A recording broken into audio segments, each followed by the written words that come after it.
এই যে বাবু, কি হলো? তুমি এখনো এইভাবে চুপ করে আছো যে? না, ভেবে দেখলুম কথাটা খারাপ বলনি। যাই, তোমার বোনকে এগিয়ে নিয়ে আসি।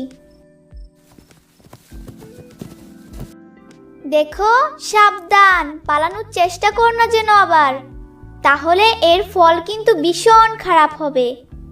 ঠিক আছে, আমি কোথাও যাব না এখান থেকে।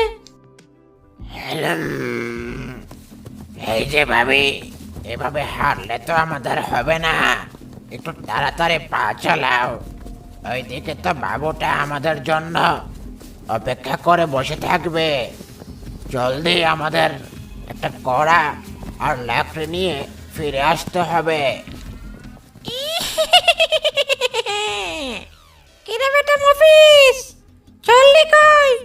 আর কি বলছিস? এত বড় কড়া আর